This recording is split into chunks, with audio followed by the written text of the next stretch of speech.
maksud katanya tak lumahnya benar kepe berapa tujuan lah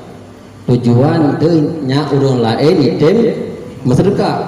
yang tujuan makna ji tak nak contoh kebaikan bak orang supaya orang lain item ikut kebaikan yang tanya lagi ada yang buburnya ya berarti yang tujuan tu tadi kan tujuan ingin dipujuk kan tujuan digop item ikutnya bahagian dari dakwah mengajak orang lain untuk berbuat kebaikan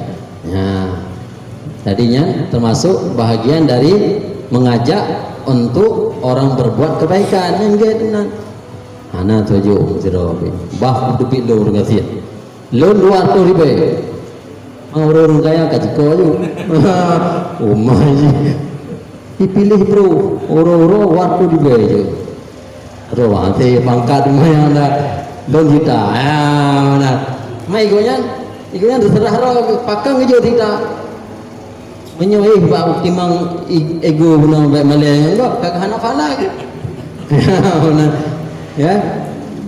hang gejo ikut ya nah watai gejo dit masalah tua gejo lu ya tua gejo beli tujuan gejo belanya yang kena berhati-hati ke dalam gejo yang tua gejo cita kak ego le dia ya pergi hati le kalau baju pergi tujuan joknya ke tak pergi tak pepah hati dia tak pepah maksud tujuan katanya dia bekat mutajuk tu progo rajo cerita hana terpuna tak pepah dan dia cerita tapi tak pepah hati dia tak pepah tak tarik-tarik tak lawan-lawan hati tu yang 1 juta yang kata Allah baik ya joknya mana tinggal nebalah oleh Allah 10 juta rezeki lain man jaa bil hasanati falahu asru amthaliha barang siapa yang melaksanakan ibadat 1 maka dibalas 10 oleh Allah taala satu kebaikan sedekah tajuk 1000 tinggal dibalas 10 ribu oleh Allah jadinya kita berarti 10 juta mana kak menyoyo tak menang-menang nyok harap belum ke benda 20 juta pak sedekah mana jadi untuk noronya modal 3 juta itu mudah-mudahan merempok 10 juta tak pahlam mati baik hendak mentang tak pahlam nyolong diciptanya betul pahala kurunsi kurunsi ayah ni tutup juga dekat jaya tutup juga jadi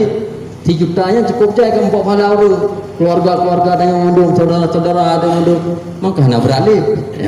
nyata makhori untuk dia lah yang tamu khori tamu khori nanti tidak jadi tapu panin dan tabah mundu-mundu tak benar deh kapah katulih belum tidak kapetu ini tu nyohna pah ni lah pepah je lah anan tulis ron ni dati nulis